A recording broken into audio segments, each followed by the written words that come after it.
This is Pauper to the People. I'm Nate. With me is Peter, Hello. Chris, Hello. and Dan. Hej era vanlig kortskurkar.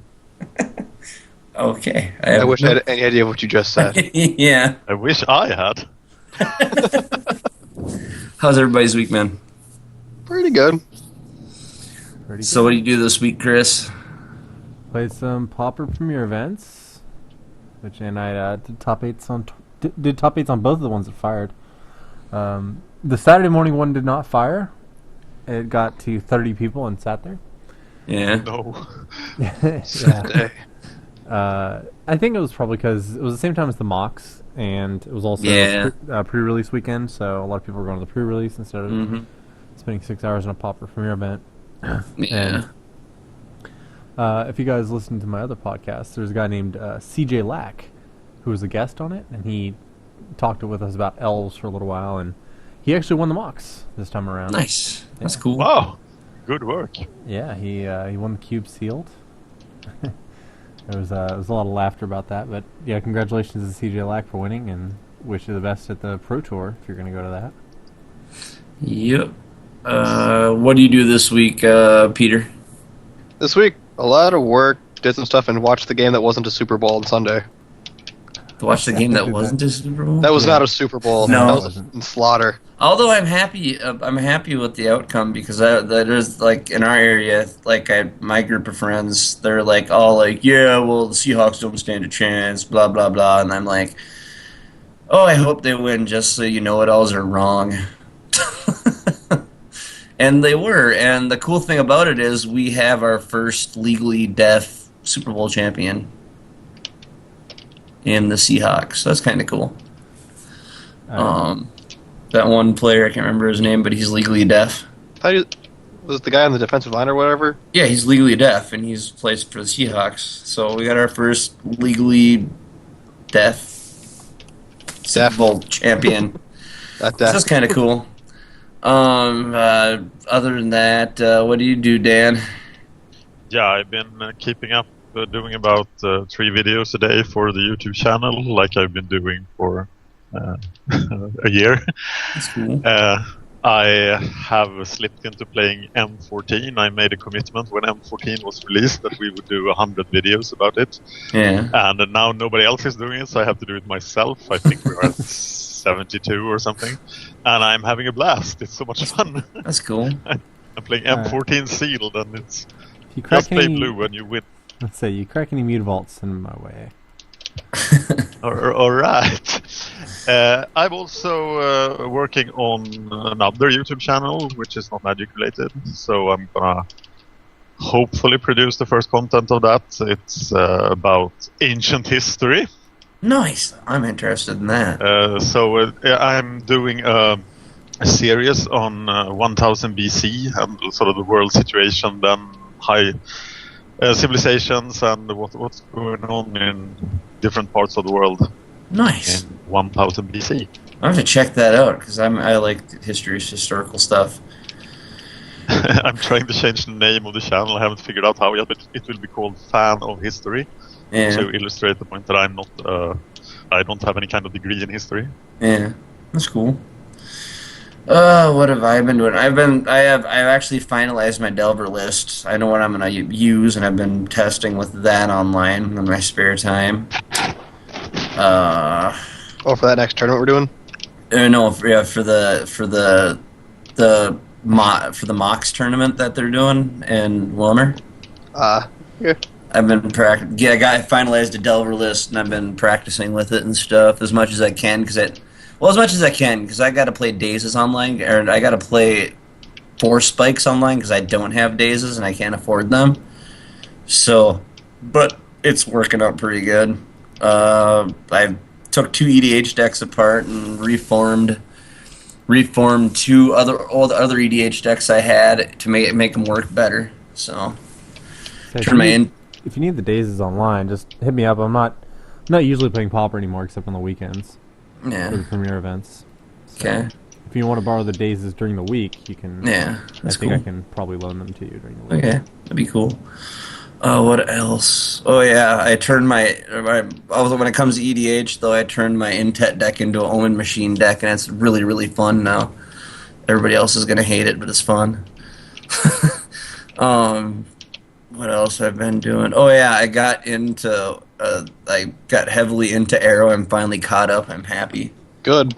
Took you long enough. Yeah. And then I found this other Netflix show called Titanic: Blood and Steel. It was just about the building of the Titanic. It's pretty interesting. But yeah, that's all I've really been up to. That and trying to stay warm because it's freaking cold in our state right now. Yeah, it's not that bad. It's only been like, what, -10 at worst this week? Still, it's cold enough where I'm staying in the house. After that. Baby. So... But other than that, I haven't been up. That's all I've been really up to. I didn't go to the pre-release because I think that this set is a complete joke. And there's like 7 cards out of the set I'm actually interested in. The rest I could care less about. And I got one of them already for trading. So, other than that, taxes are in. My wife submitted our taxes, so I get to start my business this year. Can't wait. I'm gonna start buying and selling magic cards. There's good money in it, and paper. You want to buy my Mind Sieze deck? It's still sealed. I'll sell it to you for $50. I don't know, but you can sell for 55 on eBay right now. I'm just saying. But yeah, so I got that going on, getting that stuff figured out and ready and planned, but for when a tax return comes back. But yeah, that's all I've really been up to. But, and what do we got here for news? Wizards made a mistake at the pre-release in Taiwan, I believe it is. Or no, Philippines. A pack of Born of the Gods pack in Philippines, somebody opened up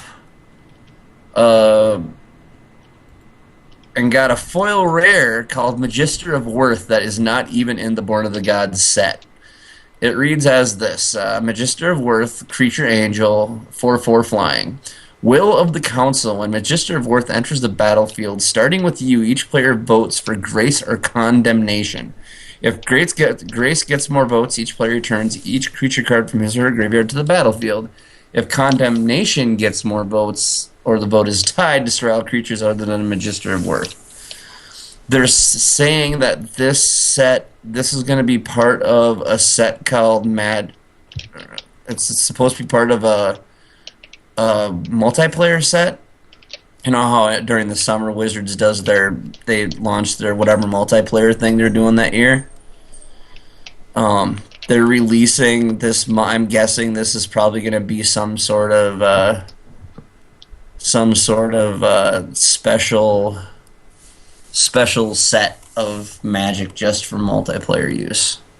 It's a pretty sweet card for standard, isn't it? 6 mana, 4/4 flyer, Wrath of God on everything else. Yeah, but I think with the whole Will of the Council thing, it really takes it away from that.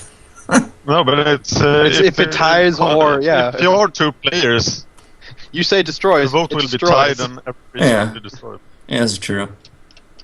But yeah, so it's pretty good. Yeah, it's just it was accidentally put in a pack, and they knew it. They realized this as an oops because it's not. This card's not fake. It's a legitimate card. There's a cipher over the deck master. It has all the new stuff that Wizards is doing to the cards. They're putting serial numbers over the deck master name to make them or something like that. And that's serial number. It's a phone number.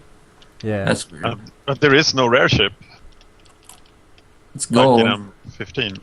No. Yeah, I suppose. I don't know, but it's just it was an oops. It wasn't supposed to be there. Thought it was funny.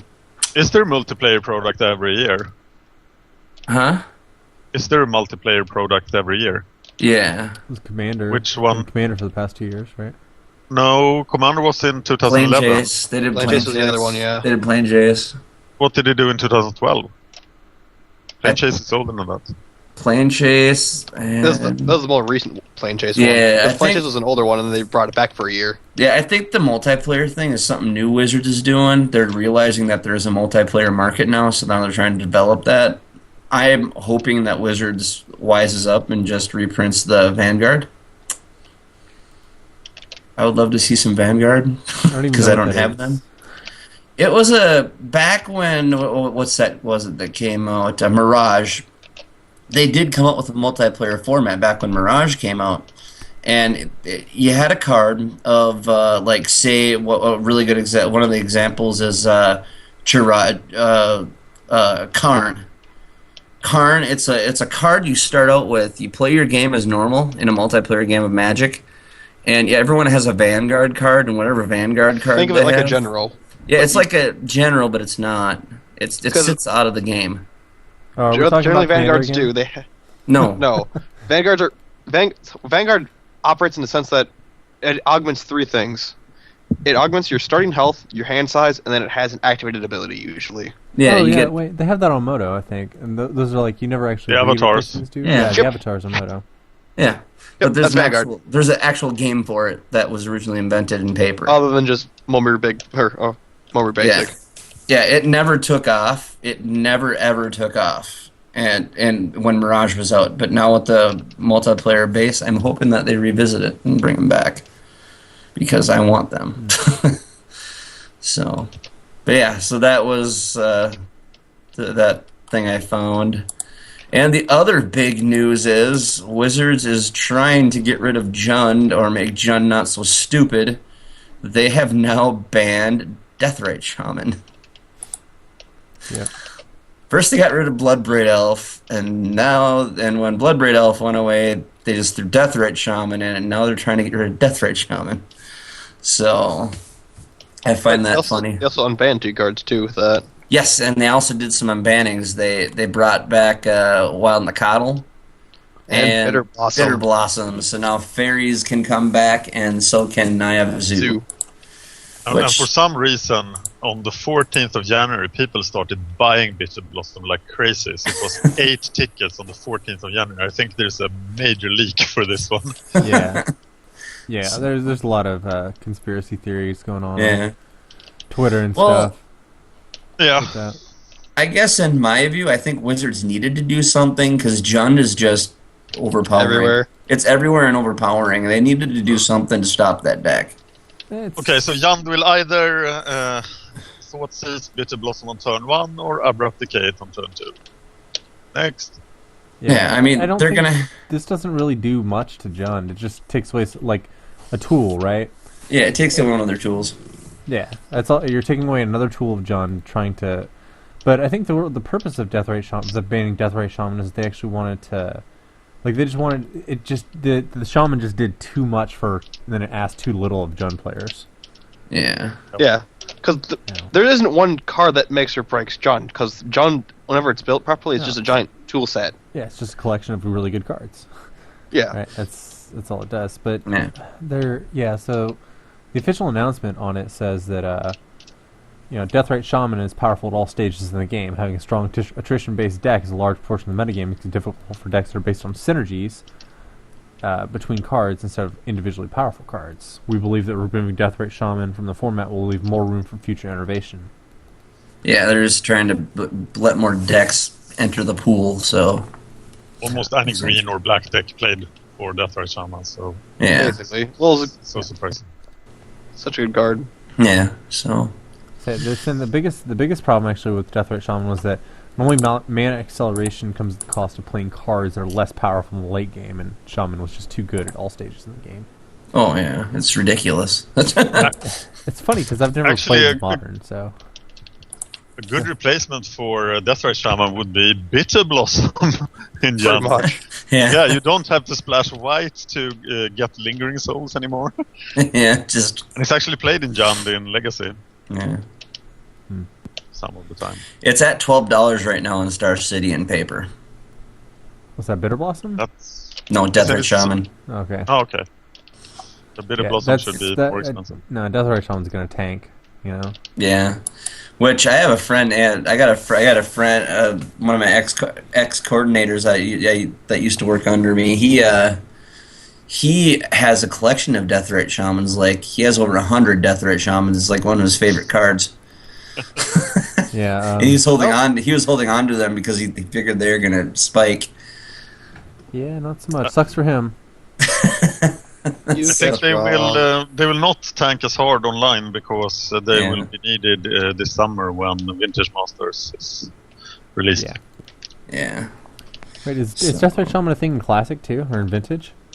It's definitely a thing in Legacy. And, it's I definitely think in Legacy, but I don't know about Vintage. Yeah.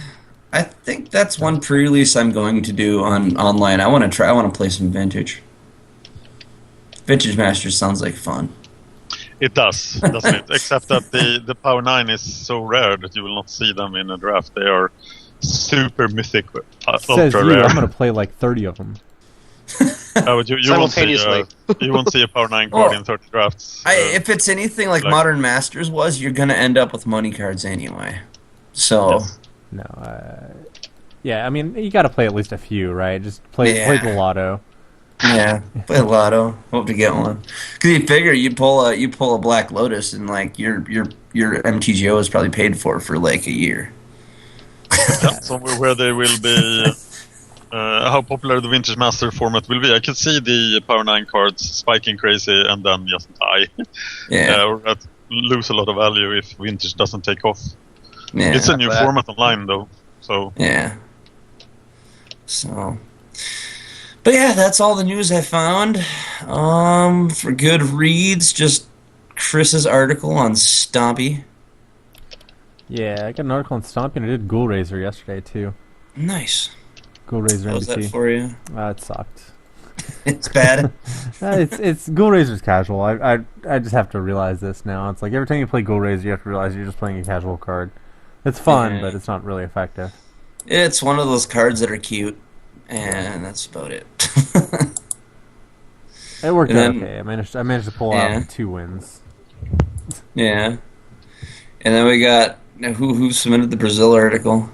I did. I want to shout out all the real-life Pauper communities out there in the world. And there are several in Brazil. So we have run some Portuguese videos on Magic Gathering strats for Pauper. And we're also running English articles about real-life Pauper in Brazil on MTGO strat. Nice. We're also going to have something about the Canadian Pauper community coming up soon. God, I wish. And we are very interested to hear more about real-life Pauper, paper Pauper. Oh, that's fun. All over the world. Yeah, well, it's really hard to take off in America. You're not going to hear. I think we're going to be behind in that aspect, just like we are in other stuff. Well, you're ahead of us here. It's very hard. I have to go to Poland to find a paper Pauper tournament. So, but yeah, so there's Pauper in real life. That's fun. Are they allowing like the commons in paper then? Yeah, I think they did a vote on what to allow, and Hymtatorak is in. That's crazy. Also, they're doing their own kind of ban list thing. Smart was out. You know what's funny? I'm looking at this list that he highlights, the zombies list, and it's a blacklist, but it doesn't run Hymtatorak. Even though they allowed it. It's like, what? That's really weird. Yeah. Why not? Yeah, I would be running for if I was playing in a league like this, I'd be running for Hymtatorak because you can hem win. I don't know. I've done it. You can hem win. It's fun. Yeah, him is pretty good. Turn 2 hymns basically. Do I just win the game off of luck? I do? Cool. Next one. No, back when the dugout was still open, we did a tournament once when we allowed the paper commons, and I was playing. Can't remember who it was. It was one of the competitive players that tends to get rage a little bit. I went turn 2 hem, turn 3 hem, turn 4 hem, turn 5 hem. He was not happy. Also known as Mind Twist. Yeah, he wasn't happy. He dropped out of the tournament after that. He just didn't want to stay in it after that. He's like, I'm done. Yeah, you don't want to play. You do not want to allow him in real life. I don't think. I don't know. I mean, there's a lot of decks that can beat that, but not really. But yeah, that was just stupid nut draw for me on that one. But yeah, Hem can change the game pretty fast. But so Cool. then, what else do we have here for articles? Brennon showing YouTube. With the risk of repeating myself. With the risk of repeating myself, if you Google for Standard Pauper, you'll find that MTGOstrat.com is the #1 hit above Wizards, above Pure, and above PDC Magic. And a big reason for that is Brennon, and the Standard Pauper show is running every week. We are now 3 weeks from the Pauper Gauntlet for Standard Pauper. So, everyone interested in Standard Pauper should check out Brennon's show on YouTube. The Standard Pauper show.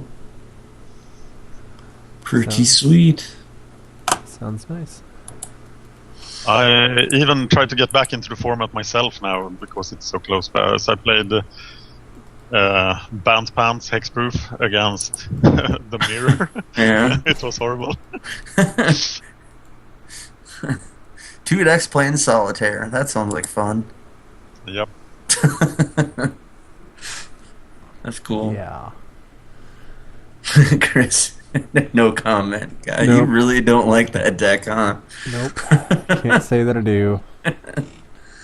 And then what do we got here? And that's pretty much all the articles, the good reads I found, or everyone found. Shouldn't say I found all of them, but everyone found their articles. The metagame. What do we have in the metagame? We have Chris in the metagame. Yes, Chris in the metagame. I found this premiere event on the 27th. Yeah. So Talked about that last week, didn't we? Did we? no. That was I'm no, sure- No, 27th was released after. Yeah, I was hoping that we didn't. I was kind of worried that we did kind of talk about it. I wasn't sure. No, we had some old guy, one with a blue-red control. This is a theme, by the way. Blue-red control. Yeah. And we had Goblins make a showing at second place, and I don't recognize this name, so hey, congratulations, new Goblins player, for Awesome. Winning this. And you had mono blue control in third, and mono black control with a focus on corrupt and gray merchant in fourth. Rounding out the top 8, we have Delver, Affinity, Delver by Dane23. Shout out to him. Yeah. Dane Somebody 23. else. Normally he's playing mono blue control. I don't know why he switched over to Delver, but whatever, that works. So Try there's the top something 8 new. in that event. And then your events. Yeah, this weekend only 2 Pauper Premier events fired. The one on Friday I just happened to be home for. I just had the day off, so I played in it, and I ended up making the top 8 on it. I went 4-2, and I went 5. I went 5-0 in the Swiss, and then I conceded in round 6 to give my round 6 opponent just free entry into the top 8. Because I was already locked in for top 8, so it was fine. So yeah, I went to the top 8, and I promptly lost to a guy that I'd beaten in the Swiss. Once again, some old guy was the guy's name. He was playing Teachings, and I beat him pretty handily in the Swiss, and he beat me pretty handily in the top 8. So he beat me when it mattered. So why did some old guy won the last Premier event last weekend playing Iset, and then he switched to Teachings? Yeah, I think Who does that? Well, he's been a Teachings player for a long time, right? Ever since the banning, he's been playing Teachings. Yes. So I think I played against him early 2012 when he was playing blue back. yep, I think he was just, I don't know, he was giving it a whirl, and was happy to get in first. I don't think I switched decks after I get in first in an event personally, but No, I wouldn't do that. but well, it worked out for him. He made the top 2 and lost to Mono Blue Control by Thiago AM. Thiago's playing the what is it called? The Mono Blue Control that you're favored of, Dan. What is it? Can't remember. God, I can't remember the guy's Yeah, I name. recognize it. DD Fan. DD fan, yes. Yep. He's playing Think Twice instead of Accumulated Knowledge, which I don't like. I like Accumulated Knowledge more than Think Twice, personally. Yeah, like Accumulated Knowledge is a better... I heard New Plan do a pretty deep analysis of that in an old Pauper's Cage episode, and pretty much Think Twice is better against aggro and Accumulate Knowledge is better against control. Because you get to draw your cards, more cards earlier with Think Twice, as the first Accumulate Knowledge is very weak. Yeah. So in a fast game, you're better off with Think Twice, and in a long game, you're better off with Accumulate Knowledge. Well... But the difference is much smaller than most people think. Yeah, I found like just the mana efficiency of Accumulated Knowledge is what drew me to it. Yeah. That's why I'm a big fan of the Accumulated Knowledge. You don't have to worry about the extra mana because it's just always 2 mana. Yep. You really need 2 Accumulated Knowledge before. Obviously, the first Think Twice is a lot better than the first Accumulated Knowledge. Yeah. Yeah. But hey, yeah, it's up for debate. Somebody in second place, obviously, just talked about it. Was Teachings, some old guy. He's pretty much like the Teachings guy. He's the only person who played Teachings and sort of stuck with it.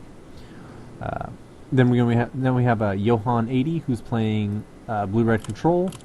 He got 3rd place, and then in shout out to Johan. He's a Swedish player. He's played Affinity a long time, but now now he went over to this.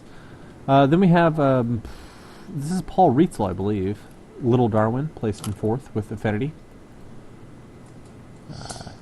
Correct me if I'm Perilous wrong. Affinity. Correct me if I'm wrong there. I'm pretty sure it's Paul Rietzel right there is Little Darwin, so shout out to him. It's Perilous Affinity, yeah. Yep. Then rounding out the top 8, we have Tron, myself with Delver, another X-Mem-X with Delver, and Deluxe Koff with White Weenie.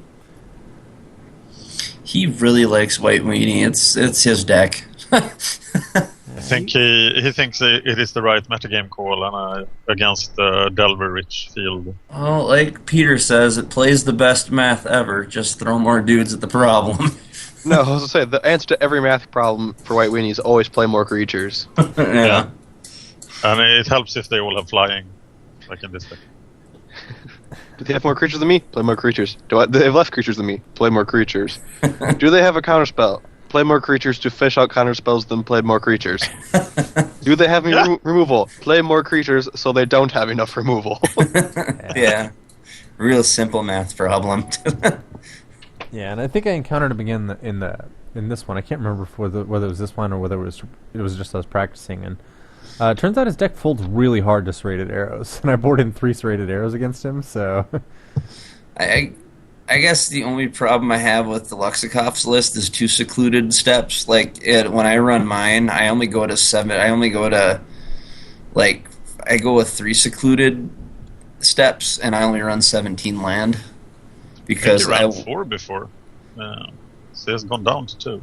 I want to, because I like having that little bit extra draw and having a little bit less mana because the deck's so low costed anyway that 17 land doesn't actually hurt the deck.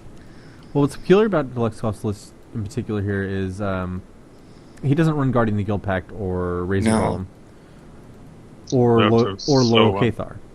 Yeah. I was like, these are normally White Weenie staples, but Luxkoff is very much aiming at beating Delver with this. Just evasion. Yeah, evasion and beating Delver. Yeah, flying to block flyers. Yep. And go over the top of Affinity, right? Yeah. This is the other big thing is he wants to go over the top of Affinity. Mm-hmm. So yeah, there you go. There's that top 8. Interesting how many players were in both top 8s. Yeah. Apparently I clicked on the link twice. What am I doing now? I lost the other one. Hold on, let me find the other one. What is this? So I just covered Diago AMs, right? Diago and AMs. Johan's in first place on this list. Okay. So the next one is the one that's it's another one that I played, and it was in first place. We have Johan 80. He won with the blue-red control deck, and I gotta tell you guys, this blue-red control deck, you can't beat it as a Delver player. It is like the Delver hate deck. If you want to beat Delver, if you're tired of losing Delver, just play this deck, because you've got too many answers. You've got too many things that Delver has to counter, and too much removal. And the deck plays out like a mono blue control deck, which normally actually has a pretty good matchup against Delver, except This deck has mainboarded removal, whereas Mono Blue Control has to sideboard into serrated arrows and stuff. Yeah.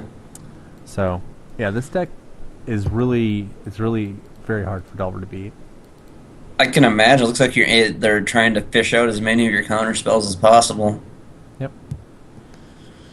You're fishing out counter spells, and then you got the instant speed removal, the bolts, and you got fire bolts, which are 2-for-1s. Yeah.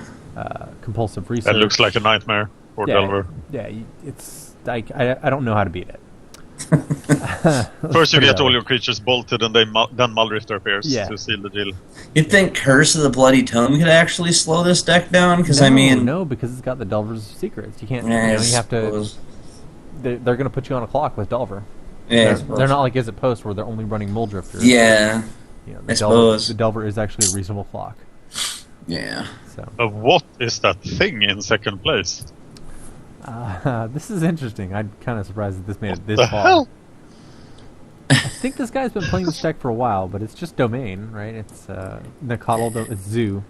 It's Zoo. Wow, I like Zoo. Yeah. Someone actually made a Zoo deck. I remember playing against this deck. I'm gonna have to try it out. Yep. This will not work, but it did. Yeah, it works, right? So it's like Domain and Zoo combined. It's Domain, but he hates black, so he's not playing 5 colors. Yeah, he's not playing the Swamp, which that has to be a mistake, right? Just cut Evolving Wilds for a Swamp. I don't know. Anyway. Yeah, you need it for the Matka Rioters, at least. For the Rioters and or the Tribal Flames. Yeah. My only Maybe you don't need to do 5 damage in Pauper. No, you can get away with magic 4. number, really. My only thing with this deck, I realized the whole Domain theme, but why would you play Tribal Flames? I understand the Domain thing, I really do. But why would you play Tribal Flames when Incinerate's actually a card? Because he can do 4 damage, because if you look, he's Flames. got 4 land types. It will do 4 damage. Oh, so okay. You can kill Enforcer. Yep. Why would you play Oran Arlid? With 18. Oh, it has 10 enchantments. Yes, he has quite a few enchantments with Aura Gnarlid, and the Gnarlid becomes unblockable really fast. So this is a really interesting deck. We're just going to stop. Let's actually go over the deck list here, since this is one that's probably most people haven't seen. I've seen it a little bit if you pay attention to the 8-man results, but so we've got, for land base, we've got 4 Evolving Wilds, 4 Terramorphic Expanses, and you have 9 Forest, 1 Island, 1 Mountain, 1 Plains. For creature base, you've got 2 Aura Gnarlids, 4 Core Skyfishers, 2 Matka Rioters, 2 Kusali Pride Mages, Pride Mages, 4 Squadron Hawks, and 4 Wild Coddles. Which, by the way, just got unbanned from Modern. I don't know if we mentioned that or not. Then we have 4 Abundant Growth, 2 Brainstorm, 2 Lightning Bolt, 4 Nylea's Presence, 2 Rancor, 2 Stagger Shock, 4 Tribal Flames, and 2 Unearth. Oh yeah, by the way, Nylea's Presence works really well with the Matka Rioters, Dan. And the Tribal Flames. Because Nylea's Presence make your land every basic land type. Oh, yeah. And there's one of Peter's favorite cards, Kusali Pride Mage. Yep. So one Nylea's Presence gives you Domain. Yep, gives you Domain. Wow. So, yep, and then he's got the Skyfishers Oh, to wow. bounce Yeah, it, that's pretty good. to bounce the stuff and redraw the cards, and he's got Brainstorm to combo with Evolving Wilds and Expanse, and Okay, I got to Deck try looks this really deck. fun. It looks Chris, you should do an article on this. I think I'm going to. You should. I think I found the next week's article. awesome. I want to play this deck. Yep. And the sideboard's got just a bunch of stuff. I can't really judge how good the sideboard is because it's a bunch of one-ofs and just generic hate for whatever he feels like he Everything. could come up against. So Did we mention his name? Nathan P01 is the guy's name. Shout out to him. Yep. Yeah. Deck is pretty sweet. So I think I'm gonna put this together Me too. and try it out. Wow. I love how it's almost like a toolbox. Yep. So then in third place we have Thiago AM once again with Mono Blue Control, the DD fan control, and then I placed in fourth with my version of Delver. Running out the top 8 we have Affinity, Stompy. I actually beat Jay Siri and Stompy. I was pretty happy. He was What a running horrible Stompy. pairing you got in the semifinals. Yeah, I got the Johan Yeah. again in the semifinals. So, yeah, but in the quarterfinals, though, I came up against Jay Siri, and when the match popped up, I was like, oh, god dang it, I'm gonna play against like Stompy. Shoot. But I actually ended up beating him. I think he punted a little. It was a minor punt, but it was enough that it cost him the game because he wasn't paying enough attention to. I think what happened was, he had a wild mongrel on the table, 2 Rancors. He was threatening lethal with it. I had Ace of Rated Arrows with 1 counter on the board, and I played another Serrated Arrows to try and kill off the wild mongrel, but he had 1 card in hand, and I was pretty sure it was a Vines of Vastwood, so I had a Coral Net in my hand. So I cast the Coral Net on his wild mongrel, and he discards the card to change the color of the wild mongrel, to which I responded with Serrated Arrows twice to kill off the wild mongrel, which was still fine. He could replay his Rancors, but I had a Daze in the hand, so he couldn't play around. I think he couldn't play around the Daze the proper way. I think if he had just let the Coral Net hit the wild mongrel and then pop the land during his upkeep, so he didn't have to discard a card or something like that. I don't remember exactly how it goes, but I know he said he punted. I kind of believe him, but he said it also didn't matter if I had the Daze, and I did have the Daze. So now that I've rambled on worse and worse about that. Then we have 7th place, another blue-red control deck, and once again, Dane23 playing Delver. And that rounds out the top 8 there. Cool. So lots of Delver and lots of this blue-red control deck. Just hates Delver. And a really sweet Naya deck. Yeah. The Domain and Affinity. But Stompy did make a showing, and that's worth noting here, too. And one of the things I wanted to highlight with my Pure article last week was that, hey guys, Stompy is still a thing, and Oh, yeah. you know, And it has a good Delver matchup. it has a very good Delver matchup. You know, especially if you know how to play the game right. Yeah. And you know, if you can squeeze through Affinity and various other various other decks out there. It's got a very good Tron matchup, I think, as long as they don't have the turn 3 Tron with Fanged Marauder out. Then it's got a good good Tron matchup, and the Affinity matchup's not bad. It's not great, but it's not bad. Yeah. And you can beat Mono Black Control, as I showed in the article. Yeah. Because if you kill them on turn 4, there's not much they can do. Yeah, they need that 5 mana to get the gray merchant off. If you're hitting them by turn 4, what are they going to do? They're just going to Yep. Chris, if you look at the Goldfish metagame report, how do they count that? Do they count all the 8 mans that are reported as well? I think so. So then it's really bad for stats. Yeah. Yes. Because, Mono Black Control hasn't really placed in the top 8. It got No. once, but it doesn't really place in the top 8 at these events, because if Mono Black Control hits up Tron, then they're going to lose. Yeah. What about Stompy in the premiere events? Is anybody else playing it? No, I think, a few people are. I think there was one other placing maybe last week with Stompy, but it's not really happening a whole lot. Because I could see why Stompy would fare badly in the 8 mans, but it should do well in the premieres, right? I don't know. Because in the 8 mans you will run into super random stuff. Yeah. I guess I used to look. The thing is, Sorry. Stompy's like a 50-50 matchup, right? It just Yeah. You're You're going to get there, you're not. If you play against the Tron player and he has the turn 3 Tron with Fanged Marauder, you lose. If you play against Burn, and I have seen people play Burn in premier events, you have a 50-50 shot of losing the Burn matchup. Yeah. If you encounter Hexproof in premier events, which people are playing the heck out of Hexproof in premier events, Yeah. you're gonna lose. So, it's got all these matchups that they seem okay, and maybe some of them are 50-50, but you're not getting any free wins off of Stompy. Yeah. I guess I used to look at Stompy as like a beginner deck, something that, hey, this is really easy, just drop and swing. Yeah. It's not. The more I look at the deck, the more experience I've because every once in a while, when when I get sick of playing Delver, I'll jump over and play some Stompy. The more I play Stompy against some of the decks in the meta game now, it's like you really gotta play the right spells to make sure your creatures survive. Otherwise, you're just killing every creature you try to pump up dies. Yeah, It spent 2 years being a top 3 deck. Yeah. Now it's like forgotten. you're not gonna. I mean, Stompy is not a beginner deck at all. Like, if you want to play, I mean, you can play it. You can play it like a burn deck, but it's not a burn deck. It's a very tempo heavy deck that sometimes can go burn.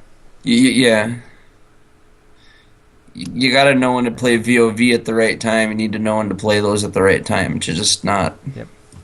You got to play your vines right. You have to know when to pump, just for burn sakes, and you have to like. Man, I forget what the article I was reading. There was an article I was reading a while back, but it was like, look, aggro is not.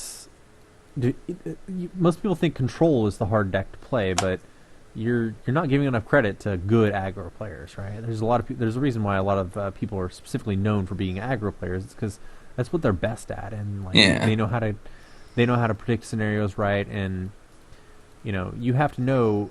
Am I going to use this groundswell for 4 points of damage to their face right now? Or am I going to save it to make sure that you have to read your opponent's, like, does he have the burn in his hand? Does he have the counterspell? Is this going to be my only shot to get these 4 points of damage in? Yeah. Or, can I do something later, like...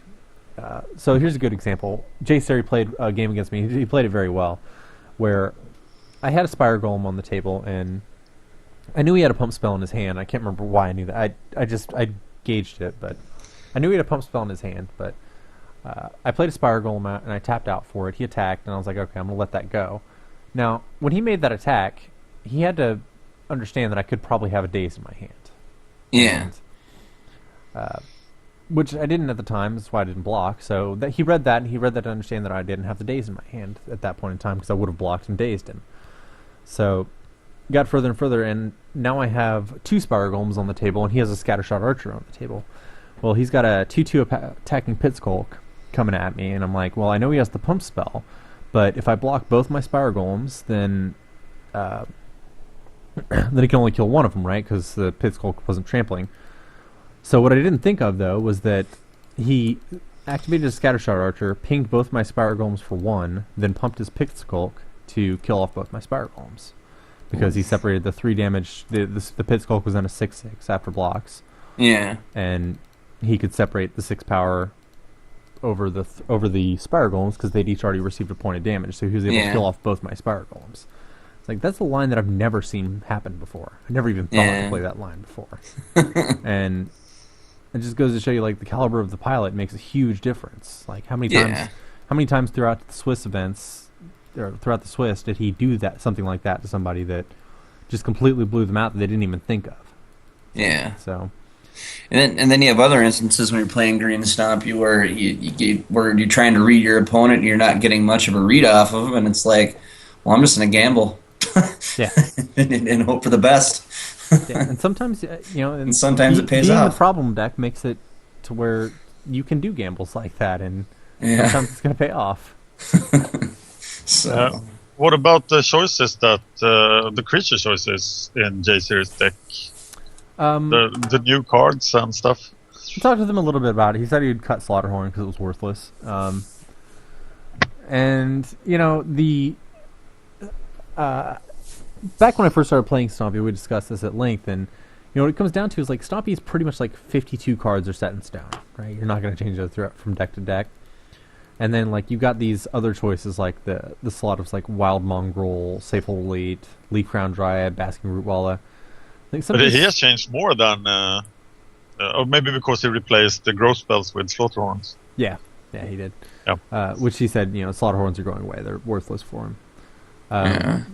They're good in theory because the Delver can't counter them. But, not really. They're just not really good enough, is what he said. So, if you're trying to add a certain amount of utility to be able to beat all decks on game 1, which I think is the purpose of the Leaf Crown Dryad, right? It's game 1, it gives some of your guys reach. Yeah. And and it makes like your young wolf a 4/4 threat. It's like that's hard to deal with. So it pumps your guys up so that they can trade with bigger things, like with affinity and whatnot. And so Leaf Crown Giant's fine, and it's fine as a 2 of 2 because you're not going to see it every game. But if you do see it, and sometimes a situation happens where you can bestow it, and it's really sweet. I think Wild Mongrel's actually a fixture in this deck now. Like, there's so many things you can do with that card that. Yeah. Like I remember a time when it was cut from all Stompy decks because it was too slow. Yeah. Well, the cool thing about Wild Mongrel is if they do any like destroy target non-black, any of those conditional destroy spells, you're just a discard away from saving it from being killed. Yep. And I highlighted that earlier when I tried to, I was sitting there with a Coral Net in my hand, and I needed to kill off this Wild Mongrel, but I couldn't. Because you could just change the color of the Wild Mongrel, and the Coral Net would fall off. I'm like, God, that sucks. Wild Mongrel is so good. Is there any other synergy with Rootwalla than Mongrel? Yeah. You can Madness the Rootwalla with Wild Mongrel to. But any other synergy than Wild Mongrel? Oh no! Well, I mean, Wild Mongrel or Basking Rootwalla is just it's another turn 1 play, right? It's going to enable your Pit Skulk. Yeah. Nonsense. And most people aren't going to block the Rootwalla because you can just plus him to get through the damage. So like he's sort of a Bloodthirst enabler, and the built-in pump ability means that if you can stick a Rancor on him, then Affinity can't block him because you're just going to kill their dude. Mm-hmm.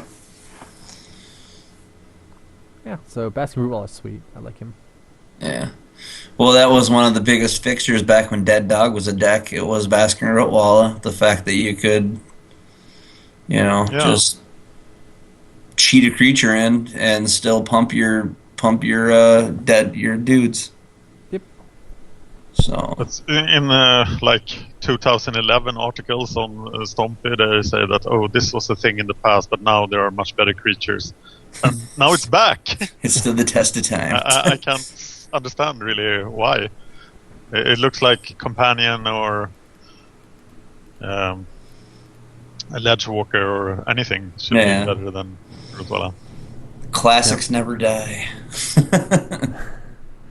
Yeah, it's also got some small synergy if your opponent plays like Ravenous Rats or Liliana Spectre. Yeah. Then you can get some small synergy out of that. But yeah. So that's the Stompy list. I'm still not behind when it comes to Delver. I'm still not behind Cloudfin Raptor. Yeah, I don't do that. I don't like the card. I cut it. I have been playing some Delver this last week, and I can't get my head around Cloudfin Raptor either. No, I see it every time I look at these metagame. When I go through metagame and look up these lists, I see Delver lists and I'm seeing Cloudfin, and it's like, come on, people, just let it die. It's not good. It is. It's nice to have a flying 1-drop, but and it gets to 3/4 some of the time, but often I play my 0/1 flyer. Yeah, your opponent's just shivering in their boots, right? Yeah. Yeah, I mean, X-Men Max says, if it gets to a 2/3, it's fine, right? If it ever gets to a 2/3, you're pretty happy. It's the sweetest feeling to ninja a Spellstutter sprite to get your Cloudfin Raptor to 2/3. Yeah. I was like, living the dream. I did it. But I think the most important part of it is just a turn 2 ninja enabler. Yeah. Yes. Makes sense. Yeah. Which I think I'd rather just do a Phantasmal Bear for that. I don't know. Yeah, but you can't equip Phantasmal Bear with Bone Splitter, else you kill it, so. Yeah, that's the trade-offs you make. Or the 1/1 fairy, whatever his name is. Yeah, Zephyr Sprite. Yeah. Yeah. I don't know. I guess I just can't like if my choice was to play this card or the bear, I'd go for the bear. I don't like it. I think it's cute. Yeah, I think it's just cute. But yeah, enough of the metagame. On to our topic of the evening. This is actually email from a guy named Don Juan. With that name, should be out chasing girls instead of... He should, he should be chasing girls instead of playing Magic, but that's neither here nor there. Maybe he is. Yeah. Okay, I'm just gonna read the email here quick. It's two emails. I put them together. It says, I was putting a deck together using these cards as a base: Glade Cover Scout, Slippery Boggle, Sahana Ledgewalker, Hands of Biting, Hidden Strings, Rancor, Aqueous Form. I really think the common cipher cards are looked over too much. So finally, I got some time to put the deck list together and play with it a little bit. I'd really like you to check it out and give me some pointers on what you think about it. I've been listening to your podcast for a while now, and it's really made me want to get into Pauper, so thanks a lot. And here is the deck list. I'll just go over it here. It runs 15 enchantments, 3 Aqueous Form. Is it Aqueous Form or Aqueous? Aqueous. Aqueous, okay. 4 Betrayals, 4 Curse of Chains, 4 Rancor. That's 15 enchantments. 15 creatures, 4 Arnarlids, 3 Glade Cover Scouts, 4 Silhana Ledgewalkers, 4 Slippery Boggles. Lands, there's 22, 10 Forests, 3 Halmar Depths, 6 Islands, and 3 Soaring Sea Cliffs. And 8 sorceries, 4 Hands of Binding, 4 Hidden Strings. And the sideboard, he only has 4, so I'm guessing he's not sure on the sideboard yet. What do you guys think?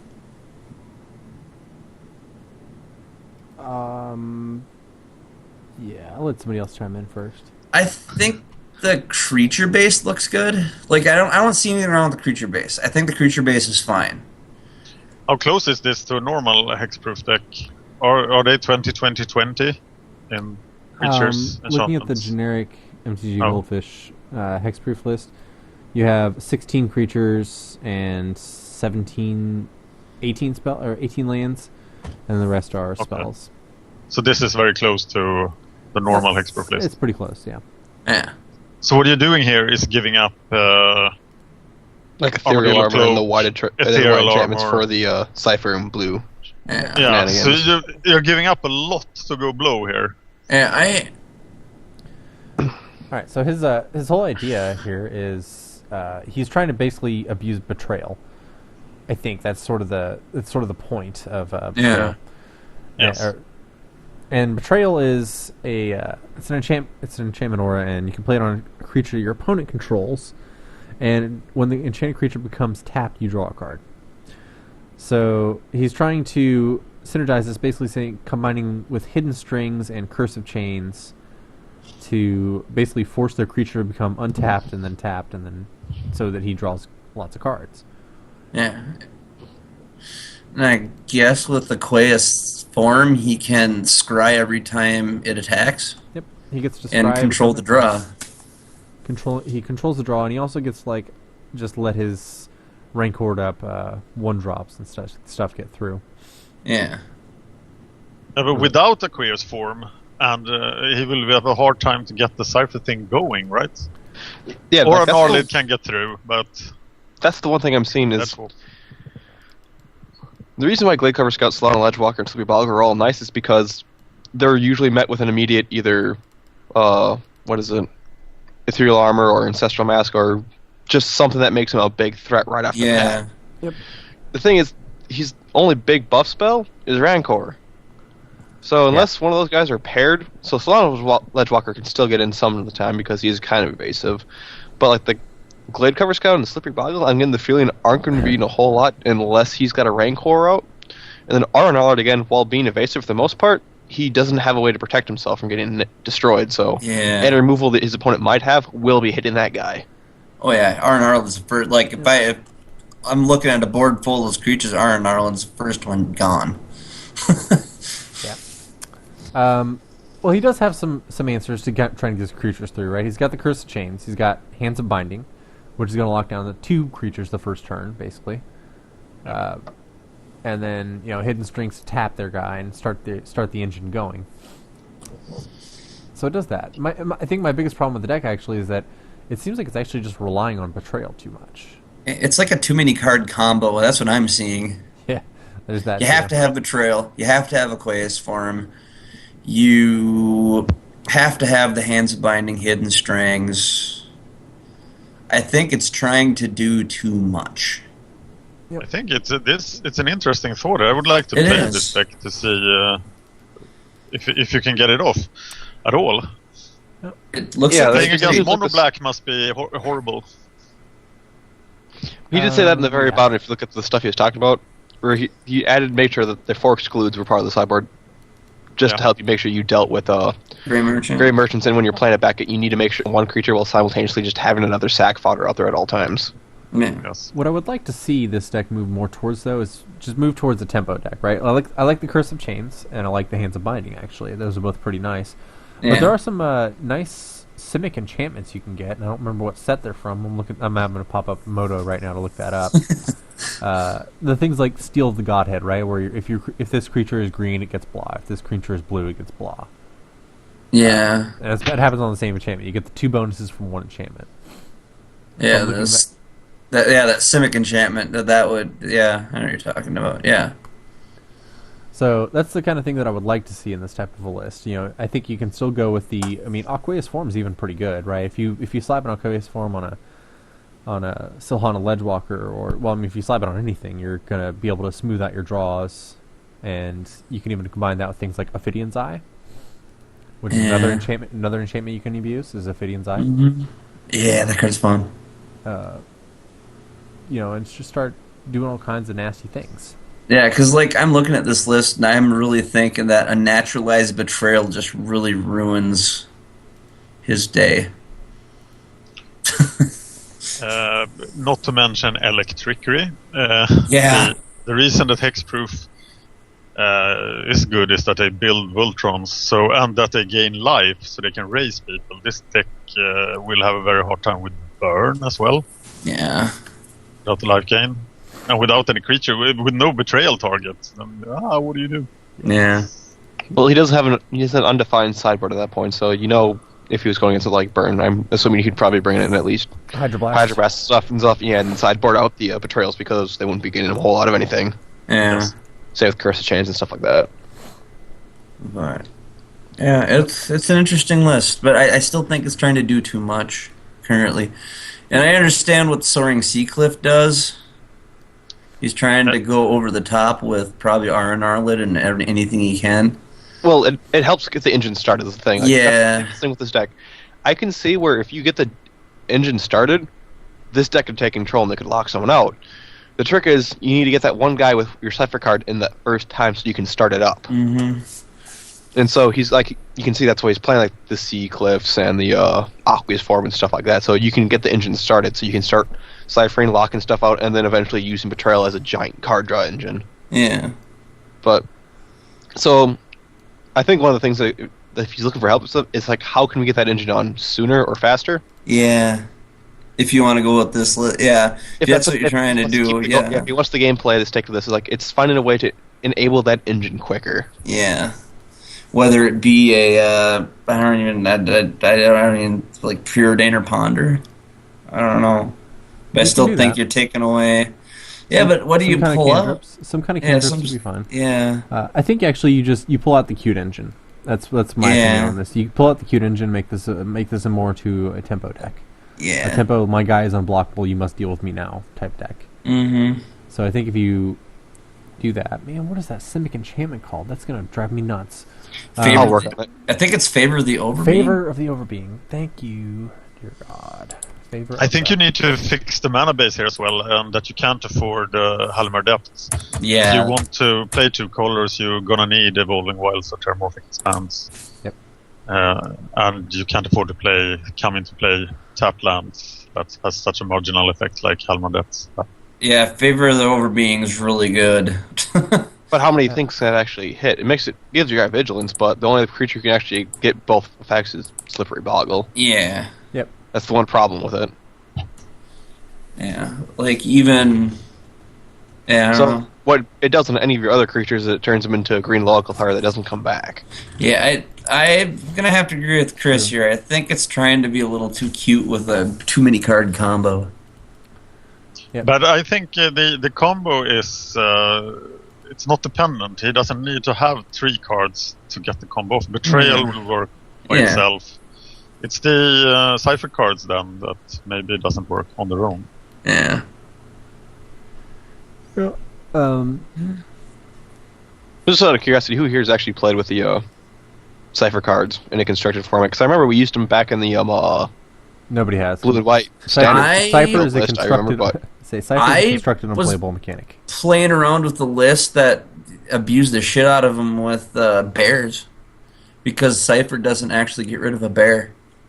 no, because it doesn't target it. Yeah. You print it on something. Dan, did you ever use the Hands of Binding or Hidden Strings when we were doing the standard Pauper blue light control Yes, list? we were playing Hands of Binding, and it was a constant disappointment. That's. I was trying to remember that I wasn't remembering that wrong. Okay, so Yeah. It was horrible. It didn't do what it was supposed to do. it was fun when you could get it to work, but Yeah. again, getting it started was always the biggest problem with those cards. Yeah. It was very much a win more card. Yeah, it's Because like you always have like a Seraph, and you're just going win. You're win. either trying to play Hands of Bind. You're playing Hands of Bind to save your butt, or otherwise you're holding on to it. If you really want to get the Cipher, you're waiting for a creature to stick.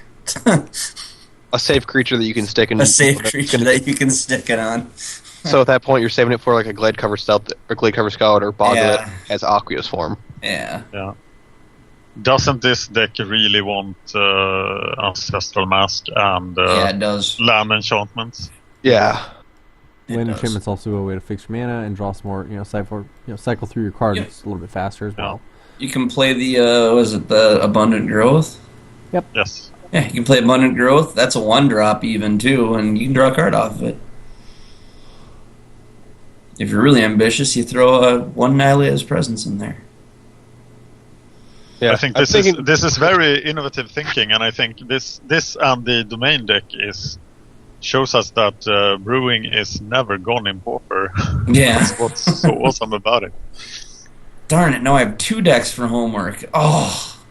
Yeah, I want to play this too. Yeah. I'm thinking Okay. though, Chris probably has the better idea though. Tempo Take it some out. of the tempo it out, but like the green blue aura tempo deck, it could work.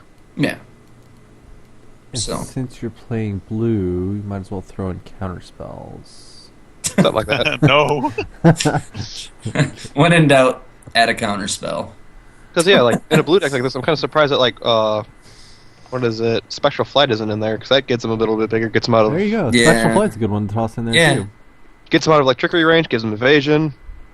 That you can probably take out a Soaring Sea Cliff and take out Soaring Sea Cliffs and add more land that you can tap right away, and you still get your flying, and you get to Like keep that's it. yeah. The I other just- thing I just 6 want to tap slap land just keeps you behind too. Sorry. Okay. Say, I just want to slap an Aqueous form on a Ophidian-eyed creature. Just bam, bam, bam. You get to scry, and then you get to choose the card, and then you get to draw it. And you're like, yes. Because preordain by itself ain't cool enough. Let's preordain on my critter. Yeah. I think David Schaffer was saying he encountered a Delver player, and he was playing as a Zori Skitty deck, and he had control of the game, right? His opponent had a ninja on it, but he had like Dreamstalkers down or something can block the ninja. And then his opponent slapped an Aqueous form on the ninja, and he was like, "I don't know what. No, that's bad." And his- Bad day. yeah, I might have to revive my 4 Scroll Thief, 4 Ninja, 4 Stealer of Secrets, 4 Ophidian deck with Aqueous form yeah. and go to town. I'm gonna draw so many cards. Revive my Ninja Tempo deck with Aqueous form. That sounds like fun too.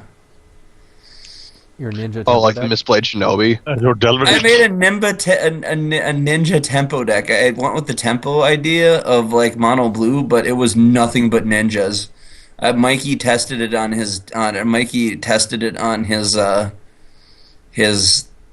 his stream, and he said that he was drawing too many cards. The problem with the deck was you were drawing way too many cards. Like, Oh yeah, when he half decked himself most of the time. he would half deck himself. Anytime you got the freaking misplayed Shinobi on, you're just like, you have no board state. So every ninja always got through. He's like, what do I do? Do I discard the counter spell? Do I discard the meddling? Do I discard the days? I don't know. Yeah, it's like the only thing Mikey says like too much card draw. I can't play the stuff out fast enough. There's no such thing as too much card draw.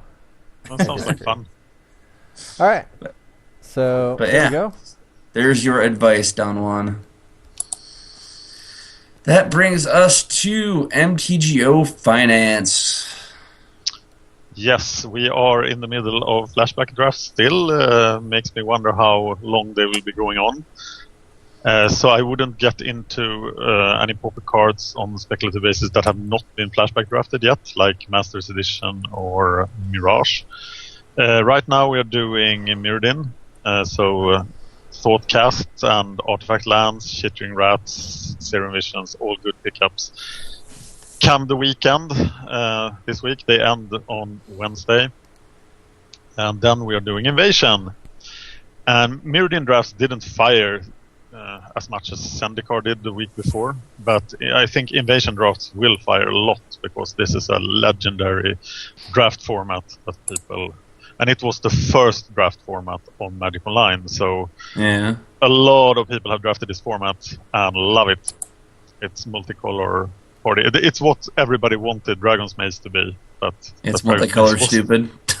Yes, so what you do is you draft Grixis and you have all this overpowered removal and everything is super good.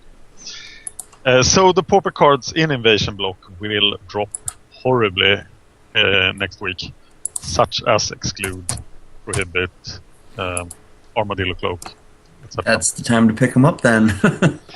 So generally on the Pauper market we have two big forces working against each other. The Pauper cards are recovering as the premier events keep firing, but the flashback drafts are bringing down the prices. So on the average we are pretty much even. You have to check what set cards are from. Have they been flashback drafted? Then they're probably good pickup. If they haven't been flashback drafted yet. And they are not in a really weird format. I don't expect them to bring back Odyssey drafts. So the Judgment cards are saved, for example. Yeah. That's about it for finance this week.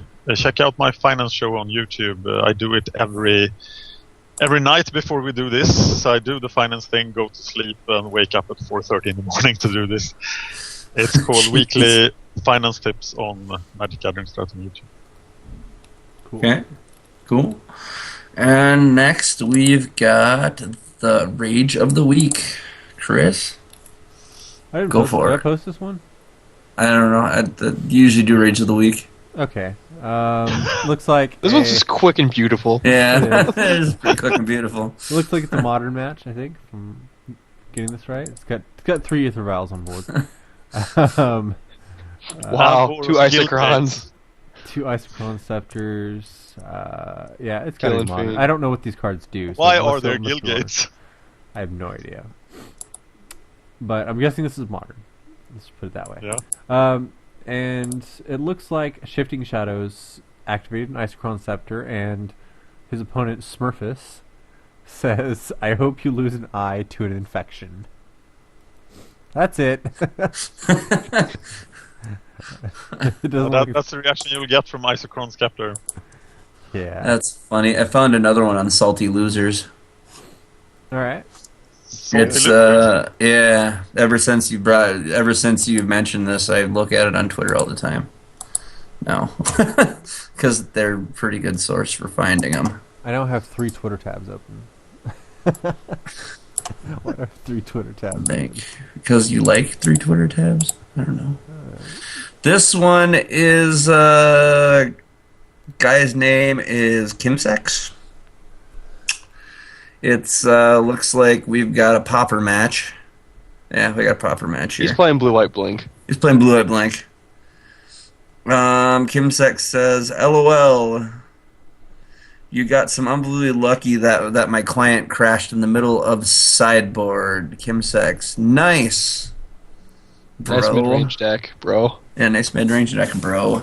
The broader at this point is the Blue White control deck has been blinking and taking obvious control of what's going on. Yeah, And then proceeded to spreading seas all 4 of his opponent's homes. yeah. All his forests are islands.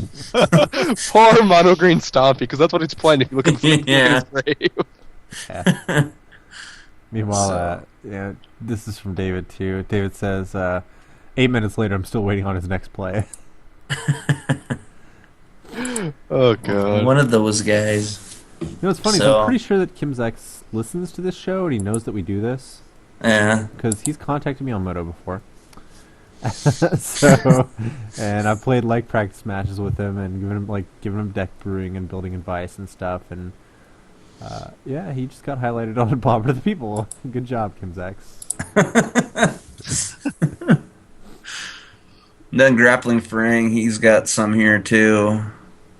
But this is a big long one. So yeah, apparently Grappling Frang just ticks everybody off. From what I'm seeing here. Because I noticed he posts a lot with people coming back at him. So I'm going to personally, on the shout-out section here, thank Grappling Frang for ticking everybody off. You give us material, so keep up the good work. Also, great player. Keep it up. Yeah, and for all great players, I think he's a really friendly and Yeah. nice one. So I wonder what he does to. I've played against him. Outplays and destroys people. That's what he does. I think I've played against him once or twice in the tournament practice room, and he's pretty easygoing. He doesn't really do much to be mean, so. He plays Moto. But yeah, he plays Moto. Yeah. So. That was his mistake. But yeah, you guys got anything else? Shoutouts? Anything? Yep. Mm-mm. No. I want to shout out the Roguecast, the other podcast. I'm not on, but I'm a frequent guest, so I will be a guest appearance for the second time in the third episode. And they just did the second episode, and it will be up on MTGO Strat soon. Okay. Featuring Rogue Deck Builder from YouTube and MTG Lion from YouTube as hosts. Cool. I'm going to give a shout out to Maddie because he needs to contact us to see what's going on because it is February. So Maddie, you need to get a hold of us so we can get Matti stuff figured Perkele! out. Get over here. Yeah, we need to figure out what's going on this month because we're having a few guests. Speaking of guests, when are you gonna have the standard Pauper Gauntlet thing going? 3 weeks. 3 weeks. Okay, so last week of the month. Yes. Okay, so last week of the month we're doing that, and then Maddie needs to get a hold of us with his lineup because he's doing all the show notes that week. So, and he's And I will be gone for that episode and the one following because I will be going to Thailand with my wife. That sounds like fun though. Yeah. So. I want to do all kinds of like going out into the jungle and stuff that she wants to hang out at the 5-star hotel and we have a jacuzzi on our balcony Nice. overlooking the ocean. So That's pretty cool. we'll probably never get out of the hotel room. Yeah. I don't consider that a bad thing. Yeah, it's not a bad thing. That works. Can you blame Dan though for just going, give me a kukri, let me hop out there, I want to chop plants, look at stuff, see monkeys, it'd be wonderful. Well, he gets all it takes is one argument during the trip and be like, that's it, I'm going to the jungle. So I'll be gone for the episode in 3 weeks and the one in 4 weeks. Yeah, because that episode, Maddie is actually going to be guest main hosting. I'm handing over the reins to him for that show. He Which is one? main hosting it and everything. The one when he brings his guest on. Alright. He's gonna take lead that show, and I'm just gonna do like I did when Chris was main hosting. It's gonna be sweet. Let's try to make him do that before I go away, so I can be on that because I really want to be on that. I Okay. think that will be a sweet show. It will. And so Maddie, you need to get a hold of us like ASAP, like immediately. Pronto. But with that being said, where can they reach you, Chris? I'm on Twitter at cweaver8518, and I'm on Moto at cweaver. I write for Pure MTGO every week. On Monday I go up, usually. Cool. Where can they get a hold of you, Dan? I am on the Pauper to the People forums as Sissela. I am on YouTube on Magic Gathering Strat, and I'm on mtgostrat.com. Or they can get a hold of you, Peter? You can get a hold of me on the forums and as Midnight03 on Moto. Yeah, and get a hold of me on nyukon on MTGO and at Nathan Yunkin on Twitter. I do try to tweet a little bit more, and the forums and everywhere else that you can find me. So, oh yeah, in a few weeks, Minnesota listeners, not this, yeah, next week. Yeah, next week. Minnesota listeners, if anyone's going to Con of the North, me and Peter will be there. Mm-hmm. Playing the games, and we'll post pictures and stuff like that of the different games we played and all that. So, or I will. That's per usual. I will. So, but yeah, no Magic there this year because they made a bad decision. But I wouldn't say it's a bad decision. Yeah, it is because we're not going to go into that. But until next week, I'm Nate. I'm Peter. I'm Chris. I'm Dom. This is Pauper to the People. Pauper to the People. It's awesome. Lovely.